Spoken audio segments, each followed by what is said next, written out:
నమస్కారం అవ్వా. మీ ఇంట్లో ఉన్న ఓట్లన్నీ మన ప్రభుత్వానికే ఇయ్యాలి.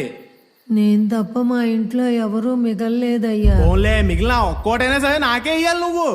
ముందుసారి ఒక్క ఛాన్స్ అంటే ఇంటెల 10 ఓట్లు మీకే వేశాం. మద్యపాన నిషేధం అని పిచ్చి ముందో పురుగుల ముందో అమ్మారు.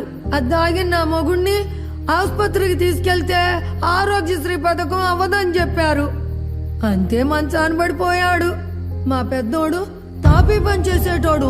ఈ ప్రభుత్వం ఇసుకను ఆపేస్తే పని లేక పని కోసం పక్క రాష్ట్రానికి వెళ్ళాడు. ఇంతవరకు జాడే లేదు. మా చిన్నోడు వ్యవసాయం చేసేటోడు. ఏ పంట వేయాలో ఈ ప్రభుత్వమే చెప్పి ధర స్థిరీకరణ అని గిట్టుబాటు ధర లేకుండా చేస్తే అప్పులు పాలై ఊరేసుకుని చచ్చిపోయాడు. అయినా కొడుకు పోతే బీమా వస్తుంది అవ్వా. బీమా బీమా అంటే నమ్మకం. నా కుటుంబం పోయిన రోజునే ఆ నమ్మకం పోయిందయ్యా. నాకు తలగొరువు పెట్టవలసిన వారి సాగునే నేను చూడవలసి వచ్చింది. ఇక డబ్బు అంటావా? ఇదిగో తీసుకొని నా పోయిన కుటుంబాన్ని నాకు ఇవ్వగలవా?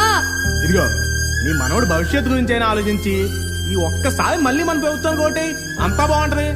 ఒక్కసారి నమ్మి కోల్పోయింది చాలు. భవిష్యత్తు తరాలు